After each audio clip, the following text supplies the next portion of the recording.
Hey everyone, this is Teo from parkerblocks.com. It has been a while since I created any tutorial, so today I'm going to show you a tutorial on how to use water-soluble graphite to create light and shadows. These are the tools that we need for this tutorial. We will need water-soluble graphite. It can be in pencil form like this Derwent Graphitone, or it can be in those stick form, or it can be in those pen form. I like to use Derwent Graphitone because the wash that I can create from this is very smooth, very even, and very easy to control. They come in 2B, 4B, 6B, and 8B. Today I'll just be using one, 8B. You can use any brand as long as the graphite can dissolve, you're good to go. The other tool that you need is a water brush so that you can dissolve the graphite. And lastly, we will need a palette. Later on, I will be creating a graphite wash in one of the wells here. Using water-soluble graphite is a very quick and easy way to get some quick sketching done, and also to practice tonal values, to practice the light and shadows, to practice your shading. I really like to use graphite when I was starting out. Using water-soluble graphite is a great way for beginners to get started, and these products, the water-soluble graphite, the water brush, they are not very expensive, so it's great for those who are on a tight budget. Let me quickly show you the difference between using graphite on the paper like this and then dissolving it with water, and dissolving the graphite in the palette and applying it onto the paper.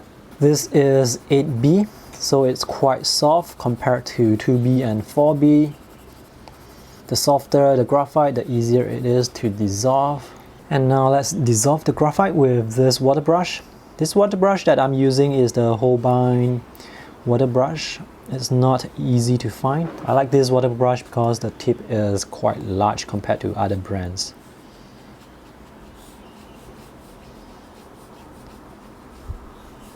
Now it's best to use water-soluble graphite on proper watercolor paper.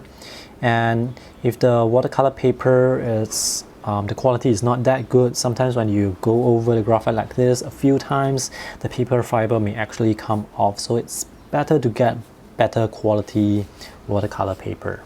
So this is how it looks like. The more graphite you have on the paper, the darker the shade will be.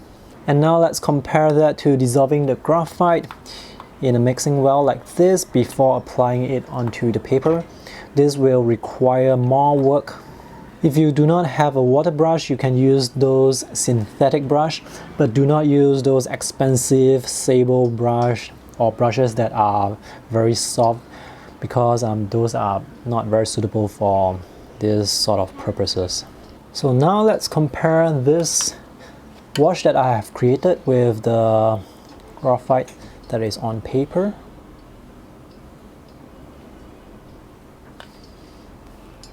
I'm able to get a darker wash, and when you scrape off the graphite and dissolve it like this, it's easier to control the tone.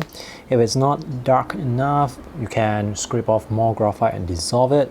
But when the graphite is on the paper, sometimes it's a bit difficult to tell just how much graphite there is.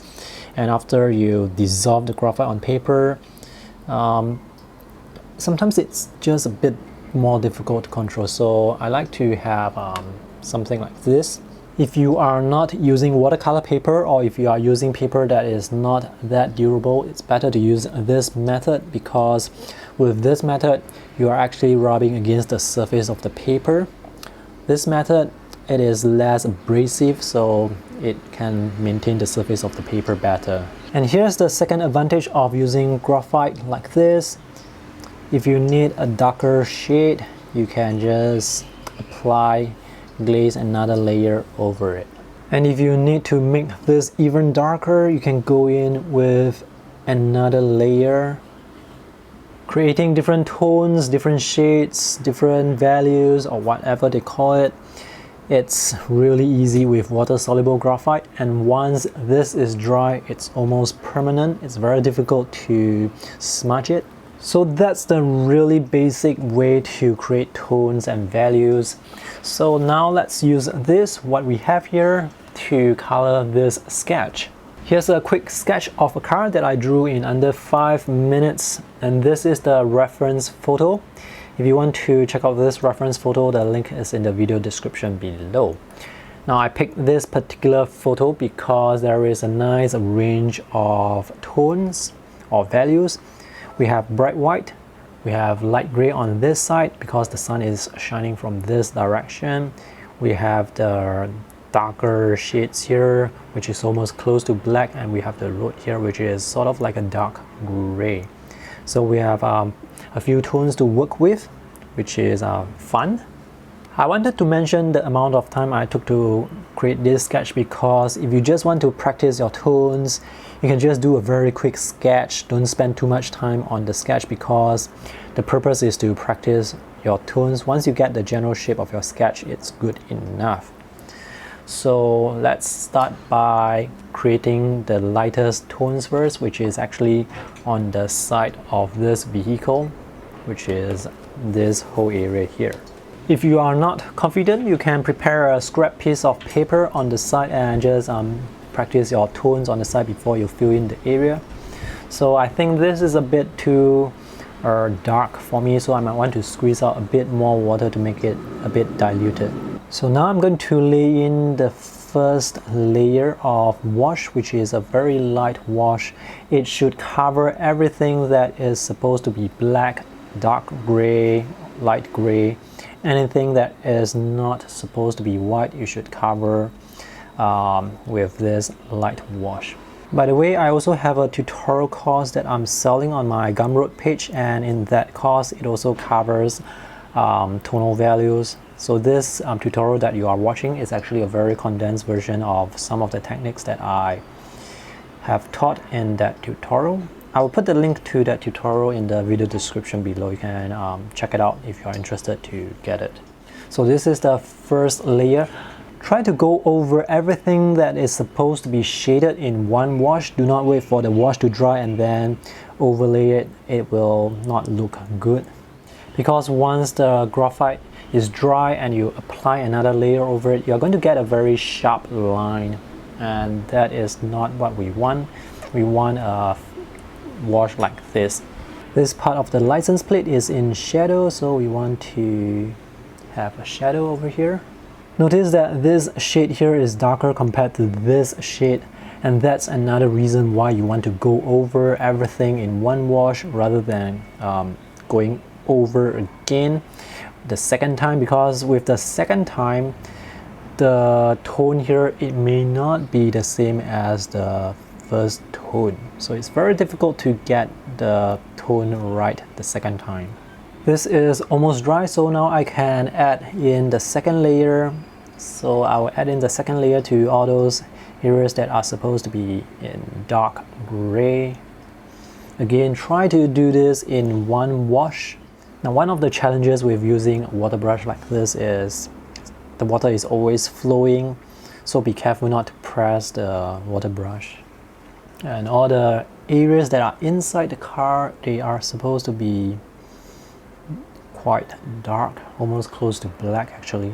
For the bumper, the top of the bumper is in lighter shade because it's still facing the sun, but this side here, it's not facing the sun, so it's darker. If it's darker, just add one additional layer over it. Now we are starting to see some light and shadows, but the contrast is not that strong because the values, they are quite close together. We have a light gray, we have a slightly darker gray, so all these values, they are quite close together. We need something that is really very strong. We need a strong contrast. To get the additional contrast, I have already dissolved additional graphite into this wash, so I applied some onto this area here, so now it looks a bit darker. So now we are really starting to see the contrast. When you are shading, always be comparing. Think about tones in this way. Is it lighter or darker compared to the tone beside? If it's darker, just add an additional layer to it. Another fun thing about graphite, especially with the Derwent Graphitone, is you can actually use this to create splatter marks. So I'm going to create some splatter marks on the ground here.